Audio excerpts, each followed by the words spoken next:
This is a practice and learning tape for the tune French Girl's Waltz. As you might expect, it's a waltz, and it's in the key of G.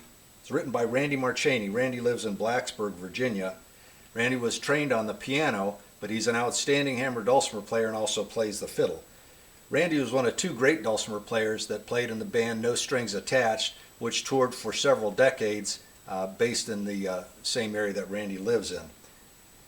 No Strings Attached was definitely a band that expanded the envelope of what you could do and what you could get away with the hammered dulcimer and other instruments, and was often referred to as the world's most entertaining string band. They visited the Silver Strings Dulcimer Society in the mid-1990s, gave a workshop and some concerts. The version of the tune that I'm going to talk about and cover today is the exact same tune that is in the music that's available at Silver Strings. It varies just a little bit from some of the older music that I've seen from Randy.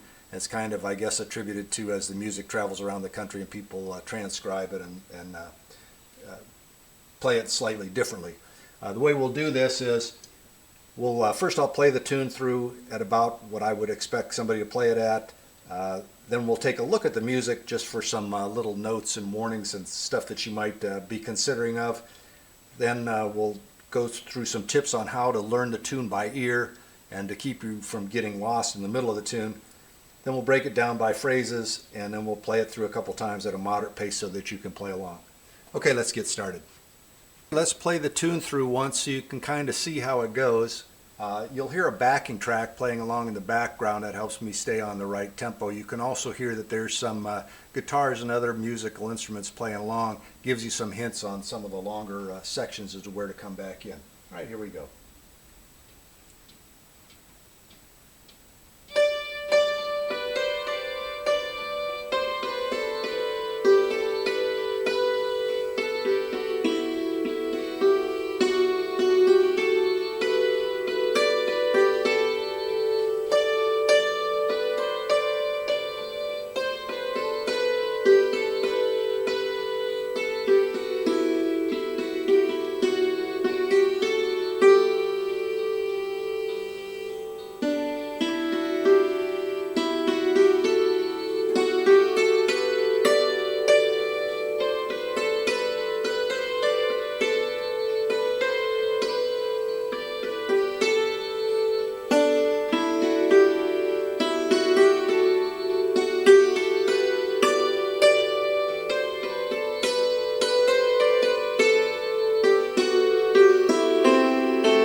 Okay, let's take a few minutes to look through the sheet music and see if there's anything we can find out that'll help us learn this tune.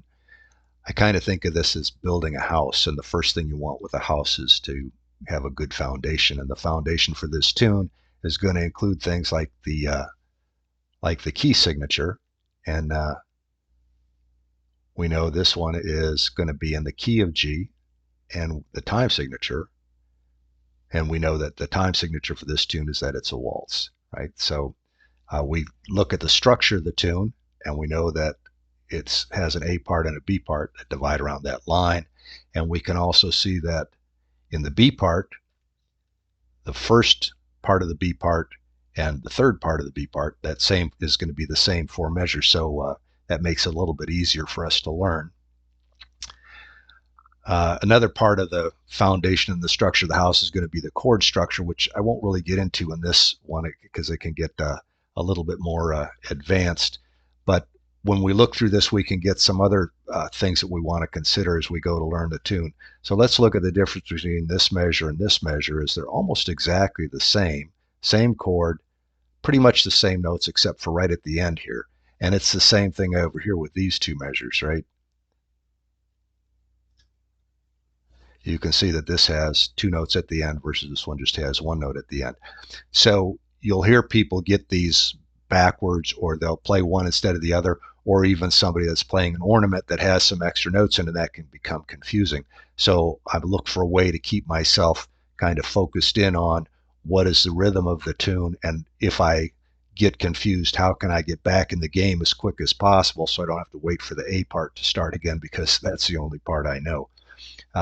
there's one other final thing that I want to bring up here, I guess, is when I look at a tune like this and I see these notes in here with the white in them, right? And those notes are held for a lot longer than some of the other notes. And that is a chance where people will frequently speed the tune up, myself included, right? You either get behind, and as you're just learning it, you get behind before you get to that. And then once you get there, you're finally caught up. So you kind of want to get in ahead a little bit to get started so you don't get bogged down as fast, or you don't have quite the exact amount of timing down, or somebody else plays maybe a little lead-in note or a grace note, and you think that they're starting again. So it's an easy place for the tune to get sped up, and the next thing you know, you're in full Greco-Roman power waltz mode, which is where we don't want to go. So what are some techniques we can use to stop that? Well, first one is probably just awareness, saying, hey, that can happen, so I need to be really careful when we get to that place. Another thing we can do is listen to the backup players we have. There's some guitar players that do a really, really nice job of filling in that extra space, and they'll lead you right to where you need to be the next time that you need to hit a note. The other thing I will do is try to watch visually the hands of one or more of the lead players. There's usually a couple of people. Hopefully they're close together so they can see each other and hear each other, and you can kind of make the assumption that they're on the beat and they're playing the tune correctly, and you're just going to follow them, and you can do that by watching them visually. If you're playing it by yourself and you're a little bit more of an advanced player, you consider adding some different fill-in notes or something like that in that same area. Now let's talk about how you would learn this by ear, and in addition to kind of how I learned this by ear, it's also how I keep my bearings as I go through the tune, and that is I want to try and learn this tune first by, like, the house analogy of, we've got over here, we've got the structure of the house, the foundation, right, is the key signature and the time signature. Now I'm going to do the framing to the house, and the framing for this, it's going to be the first downbeat, right? The first note in each measure is the downbeat. So I want to play that a little bit harder, and in my case, it works out conveniently to just play that with my right hand. And as we go through the tune, you'll see that. So I'm only going to do this to the A part, but basically that's what I'm going to do the whole tune. So I want to learn the downbeats. And if I'm learning by ear, I just happen to walk up and some people are playing this tune, I'm going to try and get those downbeats first. And once I get the downbeats, I know which direction the tune's going in and kind of a little bit of the rhythm of the tune. And now I can just try to fill in the notes in between those downbeats and complete the tune. So we'll go from here into just learning how to do essentially the framing to the house, just those downbeats. And then after we got the downbeat part of it, then we'll essentially add the roof and the walls to the house, which is all the other notes that are in between, right? These notes here, we'll add those in, and eventually you'll have the full tune. All right, let's see how that goes. Okay, now that we looked at the music, let's talk about just getting the basic parts of the tune down. And this is how you might do it also if you just happen to walk into a jam session and people were playing this tune and you didn't really know it and you wanted to kind of start to pick it up by ear. So some of the first things to think about is, okay, it's a waltz, so it's got that 1, 2, 3 beat pattern, and there's that heavy downbeat on the very first part. So I'm a right-handed player. If I can get away with it, I'm going to probably play that downbeat with my right hand and try to remember to hit that just a little bit harder. That adds a little bit better sense of rhythm to it. The other thing is, now we know it's a waltz. We also know it's in the key of G. So where is that located on this dulcimer? That's a G. That's a G. That's a G.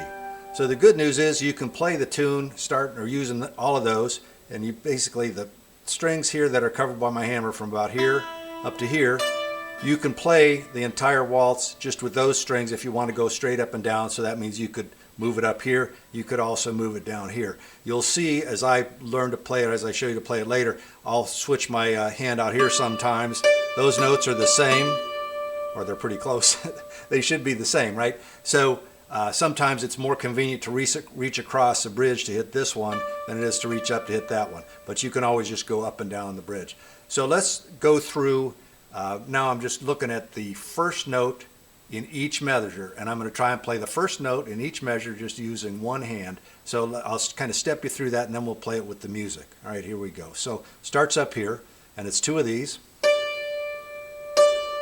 Now move down two strings and do the same thing. Now we're going to start down here.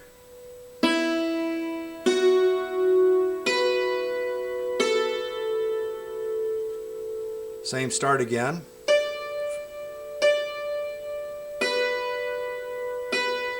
And the last part of the A part.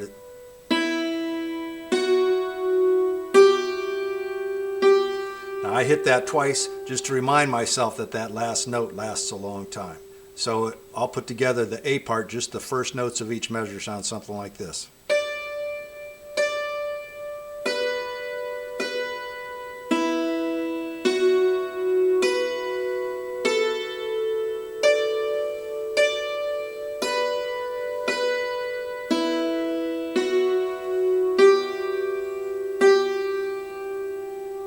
The idea is you come up, you start to get the first note of each measure right, and then you can slowly start to fill things in. And then if you get lost in one measure, as long as you got the starting note of the next measure, you're back in the game with no problems. All right, let's look at the B part to the tune. Starts down here. This is just, again, the first notes.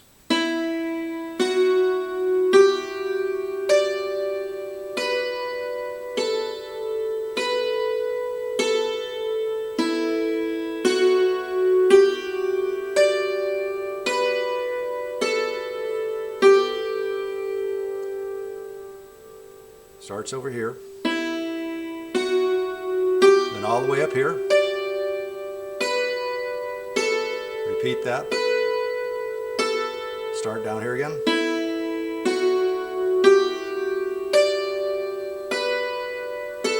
Ends on the G. Okay, let's play that with the music so you can hear kind of what it sounds like.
Okay, let's start walking through the tune a phrase at a time. I'm going to handle it about 4 measures at a time. The start of the tune is up here. I'm going to double hit the lead-in note, and I'll also hit the first downbeat with my right hand. You'll see I do a lot of double right hits with this one. It just seems to work out for me, depending upon how many notes are in each measure. So I go.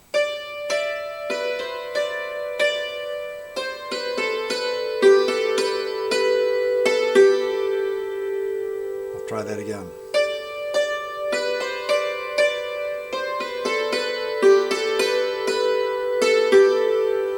One more time.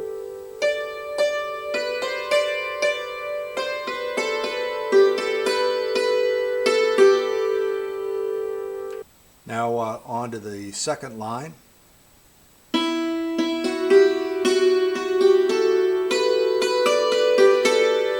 So starting down here,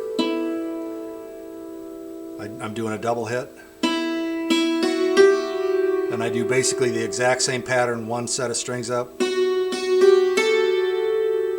Now I'm at where the E minor chord is depicted, and I'm going to start over here, and then just for convenience sake, I'm coming over here. So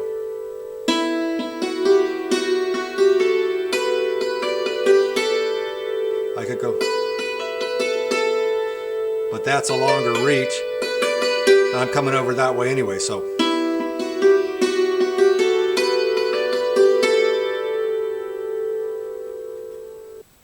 Now we're on the third line down on the music starting at, I number them out, that's measure, I guess, 9 on mine.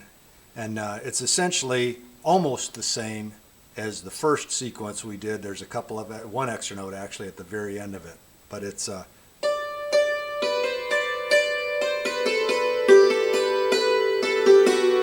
just that extra. There's one extra note, so no big deal. Let's just play that through one time.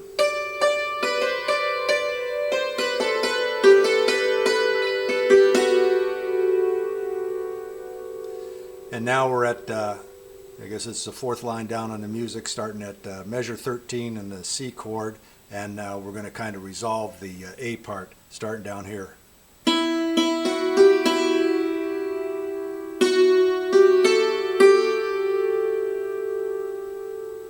So.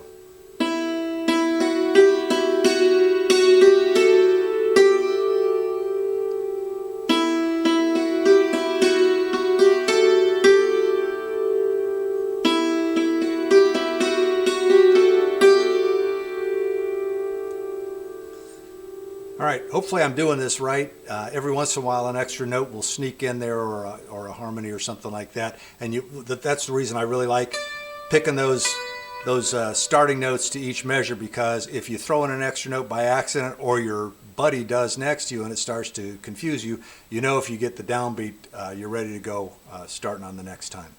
Okay, let's look at the B part of the tune now. I'm 5 lines down, starting on I've got it numbered as measure 17 because we did 16 in the A part. There's a lead-in note that's actually kind of at the end of the A part. It's this D note down here. So I'm going to play that with my left hand, and then I'll be able to start that first downbeat with my right hand and try and keep the downbeats on my right hand. So it's a similar pattern that's going to repeat 3 times to get us started there.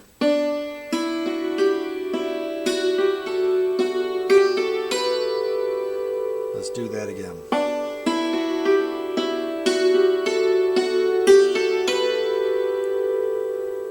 So once you get up there, you're going to hit the same note twice, and I can use, that's still the same note, right? So I can hit that, and what I will tend to do if I'm playing it in the middle, or sometimes even down here on the bass, I'll hit that first of those notes on the other side of the bridge, just because it's convenient and I'm on my left hand. You can also play it straight up and down the thing. There's no penalty points either way.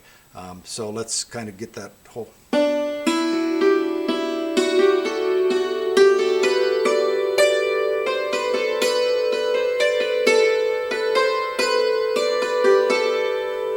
That was kind of a whole bunch, right? So.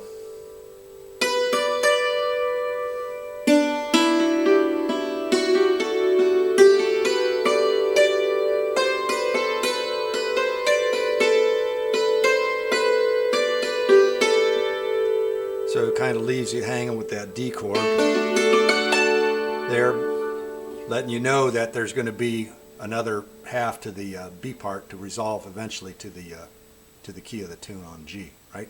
So that second time through the B part, your first 4 measures are exactly the same as what you learned.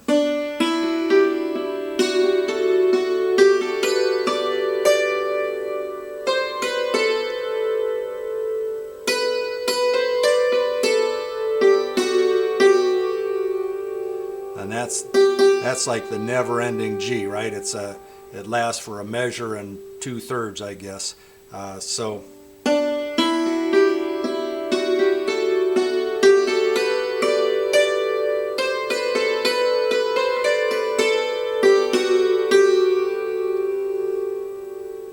that kind of asks the question of what do? You can go, you can kind of drone on that note, or you can just hit it and hope you have timing accurate to the nanosecond to start back the next time you go through the tune.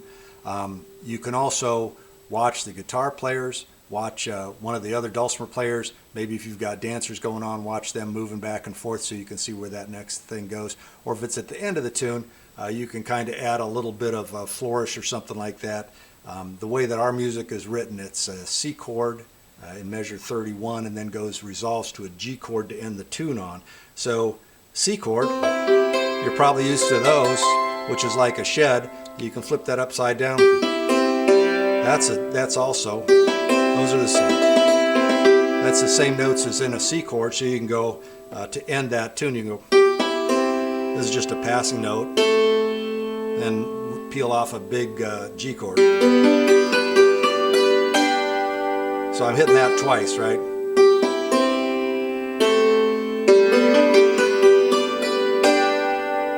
That's if you want to get extra credit for the day or something like that. All right, see how that works out.